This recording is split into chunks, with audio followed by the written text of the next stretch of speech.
A story created by Fábio Cataflam. Title: The Song of the Unicorn and the Moon. Chapter 10. Twilight Hunt. The sun was dying on the horizon, tinting the sky with shades of copper and violet. The breeze carried the distant scent of smoke and burnt iron, signs of battle. Sunshine and Elunaria had left the woods that morning, following a narrow valley surrounded by jagged cliffs.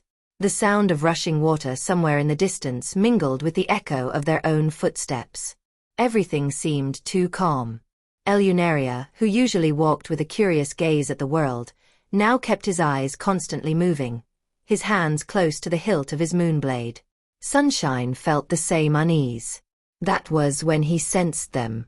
They were no ordinary people. The approaching presence carried a familiar weight, as if each step echoed with the sound of war drums. It was an ancient call, something he knew from times when the sky was rent by screams and the ground trembled under dark cavalry. "They know," he murmured, stopping suddenly. "Who?" Elunaria approached, his voice low. "That I'm alive." At the top of a cliff, silhouettes appeared against the twilight. Warriors clad in dark armor, their helmets concealing their faces.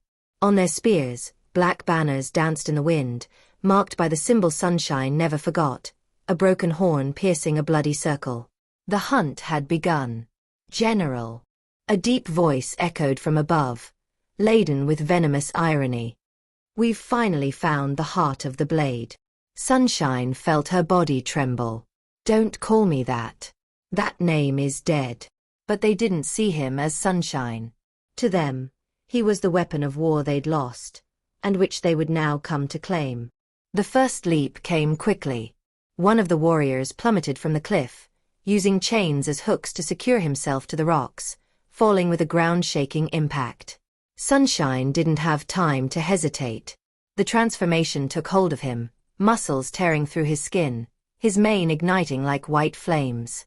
He charged at the invader, the clash of hoof and shield sounding like thunder. Elunaria fought beside him, his movements precise, his blade reflecting the dying sunlight. But each time Sunshine struck, the instinct to kill grew stronger. With each enemy felled, the shadow in his mind grew. When the last warrior retreated, they were alone in the valley. But Sunshine knew this was only the beginning. "They won't stop," he said, still panting. "Not until I return, or die."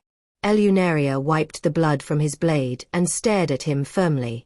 "Then we won't let them choose. We'll hunt them down before they reach you." There was determination in her voice. But Sunshine knew that the more they fought, the closer he would come to losing himself. And the moon, rising overhead, seemed to watch him with a sad glow, as if it already knew the price of this war. End of chapter 10.